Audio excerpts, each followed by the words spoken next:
1, 2, 3, 4, 5, 6, 7,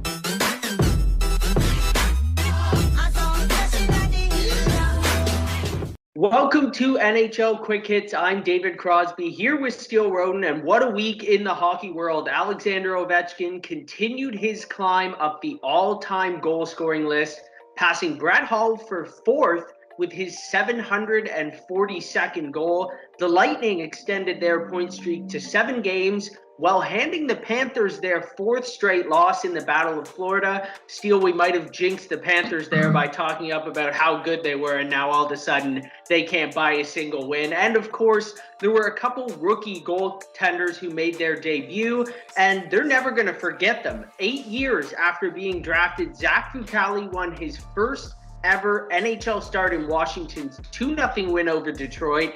And he became the first goalie in Capitals history to debut with a shutout. And while the final stat line wasn't as pretty, Joseph Woll won his NHL debut for the Leafs as well, as they beat the Sabres thanks to Morgan Rielly's goal with 12 seconds left in a 5-4 victory. With a few young players making waves and a bunch of star players on the precipice of making their returns to the league, we've got a lot to discuss in a fun segment later on in the show. But as we do every week, we're going to start by helping fantasy hockey managers sift through their waiver wire and target the best available ads for week 6. So starting with players owned in half of fantasy leagues or less, Steele, who are you looking at this week? Yeah, for 50% owned or less, I've got Evan Bouchard of the Edmonton Oilers. He's actually owned at 41%, which is a little bit more than I expected of him. But he's been actually a phenomenal player, phenomenal defensive pair for Darnell Nurse, the first pairing for the Edmonton Oilers as well. That connection that they've got going has been really good in the few games that I've watched for the Edmonton Oilers. He's on the second power play unit as well. He's got 2 goals, 6 assists, 2 of those assists on the power play. 32 shots, 13 hits, and 21 blocks for a total of 101 fantasy points. So he's actually been a lot better than I expected. He was actually only projected to reach 193 fantasy points this year. So he's already halfway there. So if you can pick him up now and he plays the entire year, which I would think with the way he's playing right now, he should. If he, knock on wood, hopefully he doesn't get injured. But if he plays the entire year, he's going to record a lot of points in all of those categories that you need a defenseman to record for you. So again, like I said, in those few games that I've actually watched of the Edmonton Oilers, he looks really good out there. He's poised with the puck. He's not scarce with it. He's not scared. Sometimes those young defensemen, get a little bit in their own head and, start coughing up pucks in their own zone and in the neutral zone. But he's looked really good. I think Darnell Nurse has been really great pairing for him. And that's who I've got at 50% owned or less. Evan Bouchard would be a really good pickup for your fantasy league.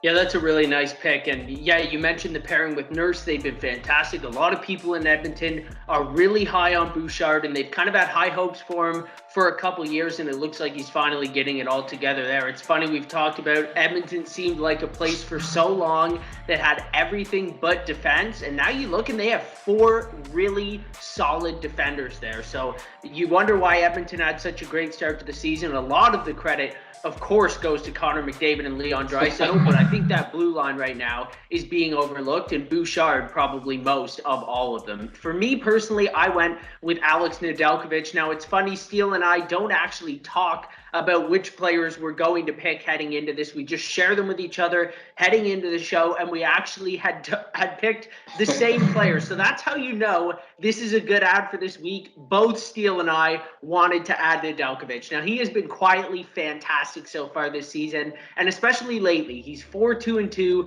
with a .918 save percentage this season, but he is 3-1 with a .937 save percentage in the first half of November. Detroit has been rotating starts for Nedeljkovic and Thomas Greiss, but I think Nedeljkovic is proving he deserves a shot to be the number 1 there. If Detroit continues to rotate starts as they have, that would set Nedeljkovic up with 2 starts in week 6 against the struggling Dallas Stars. They've lost in 6 of their last 8 games, and the league worst Coyotes on Saturday night, who have scored 1 or less goals in 6 of their last 9 games. Now, that is pretty much the floor that you're looking at for Nedeljkovic in week 6, but this could be the week that Ned starts to steal a bigger share of this crease, and you could even be looking at 3 starts. So if you need a goalie, Nedeljkovic is definitely your guy. Next up, Steele, players owned in 30% of leagues or less. Who are you targeting in week 6?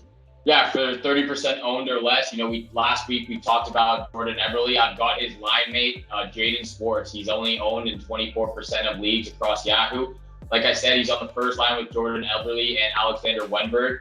That line has been the best line, and those 3 players have been their best players for the Seattle Kraken. Even though they've been struggling, Philip Grubauer has been pretty terrible to start the season this year. But those 3 guys are producing for the Seattle Kraken offense. 3 goals, 8 assists, 37 shots, 22 hits for 109.30 fantasy points in 15 games this year. He's on the second power play unit, but as of yet, he still hasn't recorded any power play points. So I would expect that to turn around soon, where he can get on the board on the power play and help his team out. But like I mentioned, that chemistry that Eberle and Wenberg have right now for the Seattle Kraken is just electric. And they're the top 3 players. And again, if those 2 guys, Schwartz and Eberle, are available to pick up, I would suggest picking up both of them because they are the best players and they produce the most for the Seattle Kraken.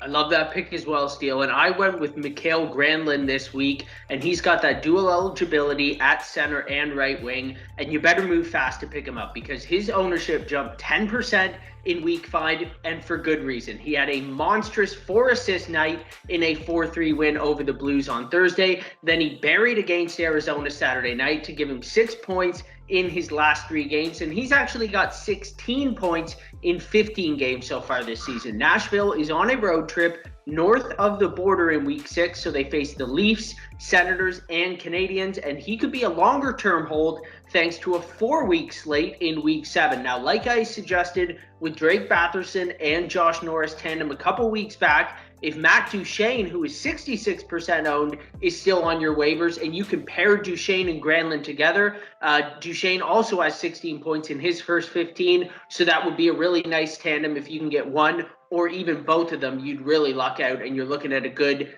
2 weeks of production there. Last but not least, those rostered in 15% of fantasy leagues or less. Who you got, Steele? A fellow Nashville Predator player.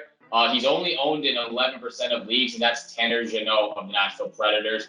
5 goals, 3 assists, 28 shots, and 40 hits for 116.20 fantasy points. He's a human wrecking ball every single time he's on the ice. If he sees you, he's going to finish his check, and he will hit you hard. He's one of the top 10 or top 15 players in the league right now, leading the NHL in hits. So every time he steps on the ice, he is not afraid to put his weight behind his checks, and he'll rub you against the boards and finish that very smoothly too. So for me, I like the way he's played so far. He's on the second line right now, so we'll see maybe when they get Matthew Shane back to see where he'll slip inside in that lineup. But as of right now, he's a phenomenal player, and I think he'd be a great asset for your fantasy league heading into week 7.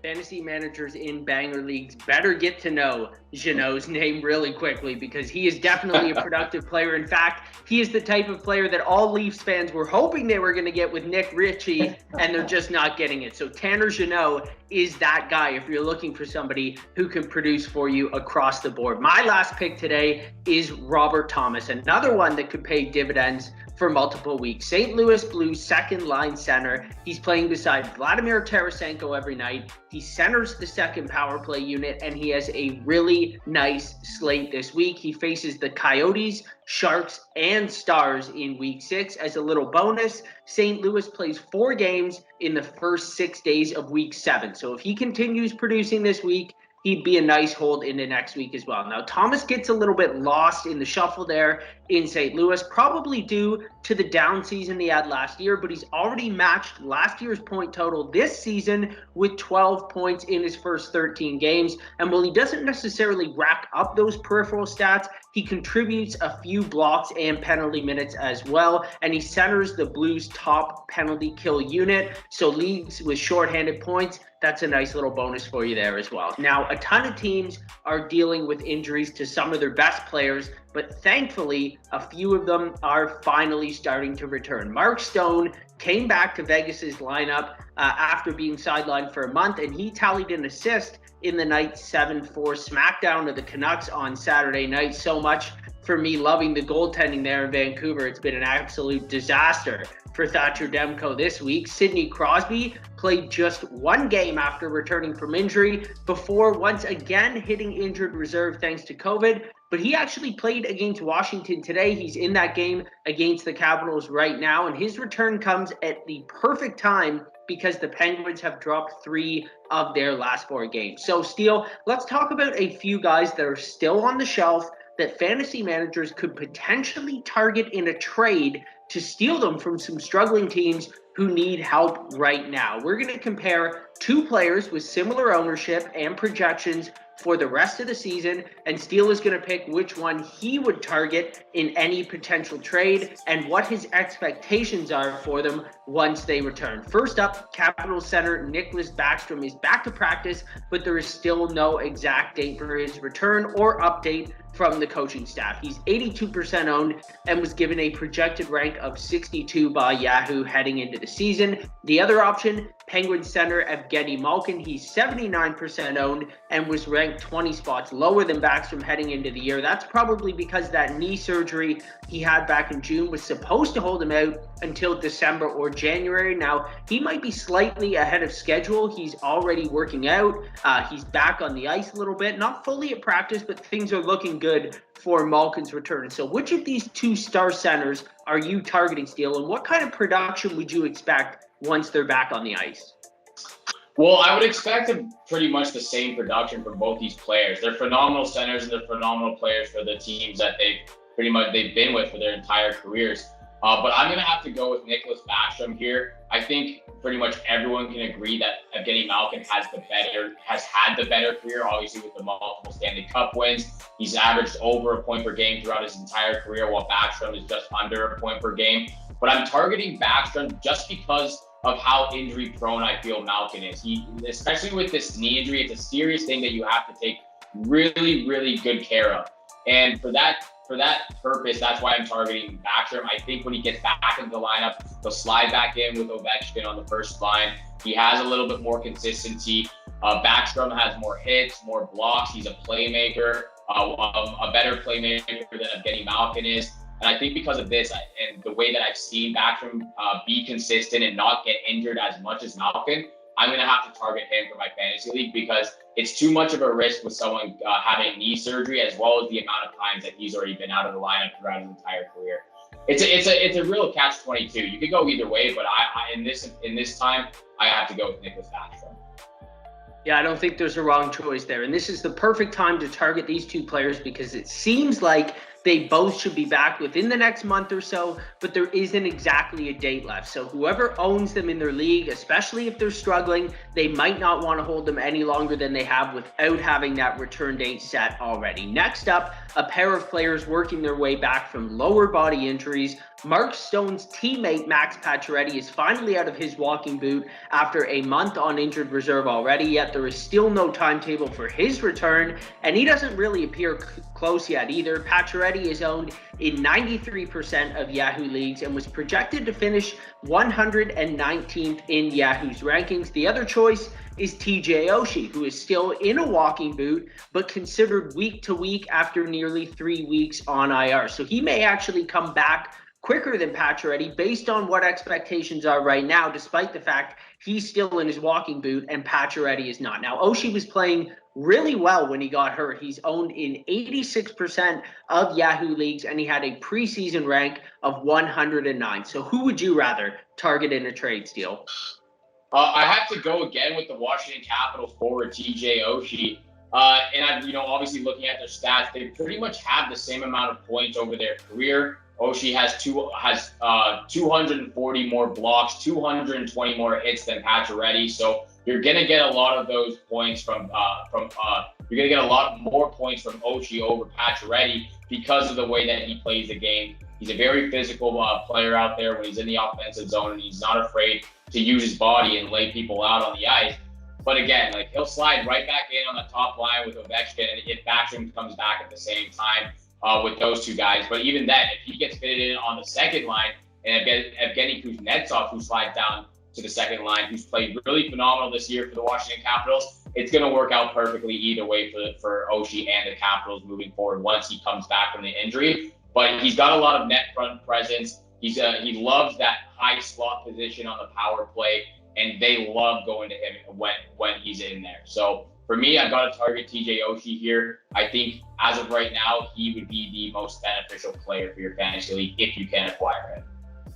Yeah, I think for leagues that reward you for hits and blocks, I think Oshie is the right pick here. But I will say, as a long-term target, I think Pacioretty actually has the edge for me, because if Jack Eichel can come back in 3 months from now, you could have Max Pacioretty with Eichel and Stone on a really, really good line in Vegas for your fantasy playoffs. So just something to think about there. Both great options. I would be trying to acquire both of these guys in a trade if they were on the block right now. Our last pairing is a couple of underrated wingers who are the best forwards on their respective teams. Patrik Laine had a strong start to this season with 10 points in his first 9 games. He's expected to miss another 3 to 5 weeks with an oblique strain. He is currently owned in 85% of Yahoo leagues, and he was ranked way too low heading into the season at 165. The second option is a really underrated winger and the owner of perhaps the best mustache in the entire league. Forsberg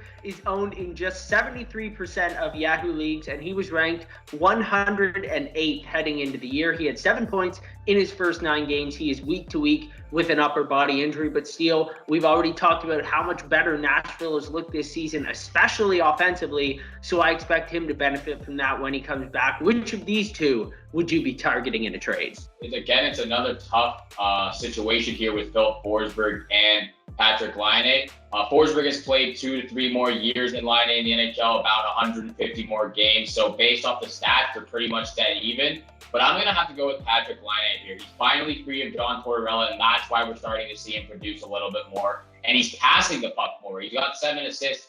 7 of those points are assists. So I love the way he's played so far. He's got his confidence back. He's got the juices flowing. He's skating well. He's still got one of the best shots in the entire league. And I think he's gonna get close to 40 goals. I predict that he gets 35 goals by the end of the year. Hopefully, he can come back sooner rather than later, so we can try to get to 40. But again, I've got to go with Patrik Laine here. I just love the way he's played so far at the beginning of the season.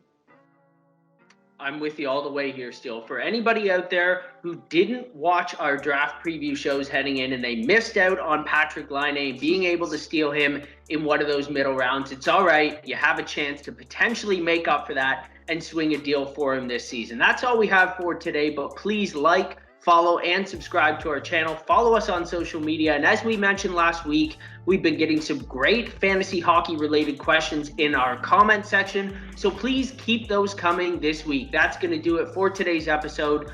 On behalf of Steel Road, I'm David Crosby, and thanks for tuning in to NHL Quick Hits.